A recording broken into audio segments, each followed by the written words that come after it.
Akta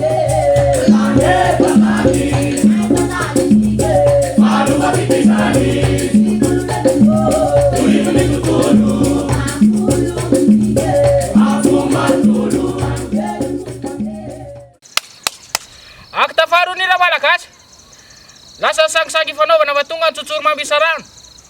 Tabataba ianareo vahoaka mirakoraka ny ambany lanitra manao zao fanentanana zao tsoraikitra androany.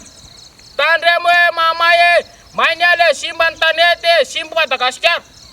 Ary saingy manam-palahelo dia niteny le zazalahy anankiray tatsina anao hoe aio fa ho izay taranaka fa taningazana n'olo vainy eto. Marina voalazanareo eo anatrehan'izay ary io fa mikorotana ny tontolo iainana, io fa mikorotana ny toetrandro, reny fa mamely ny avandro, reny fa milatsaka mivaratra eran'io. Ary samba mijery tele, samba mihaino radio angambitsika fa any amin'ny fahadra-masina any, any amoron-dranomasina any efa me maloto koa ny amin'izao. Natsingeva ny rano ireo biby zava-manan'aina ao anaty ranomasina, maloto ny rano.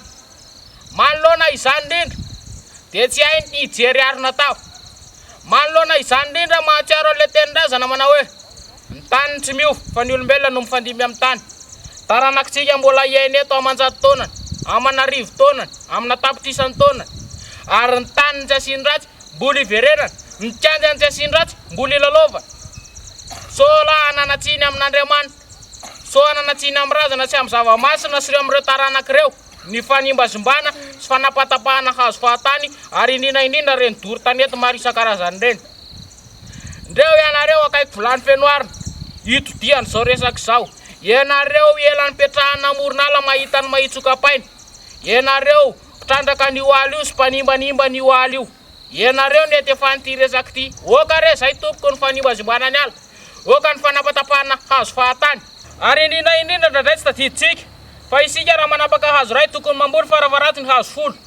Fizany atao ambany masy tsy hita teo lavakorona, atao akaiky todiana nefa tsy hita sahalan'ny ravitsofina.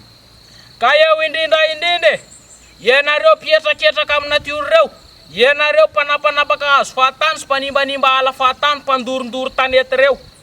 Misy dikany ireo tompoko natao matoa nataon'Andriamanitra eo, tsy adalo zao Andriamanitra zao nametraka andreo eo, tsy adala ny razana namboly hazo sy namboly andreny ala maro be reny. Ka eo indrindra ananatsiny io, ananapondro io, ka oka re zay tompoko ny fikitikitihana sy ny fietraketrarana amin'io natiora io. Manaraka izany tsoby asasiny ohatry ny angorodao rovotra itsony ah, fefa serina dia serina ianareo vahoaka ianao an'ilay lohatenin-kira vaovao manao hoe arovo sy hitandrovo ny tontolo iainana kajio ho an'ireo taranaikitsika ireo ah. Miomana ianareo ary isa roa telo, ndao ara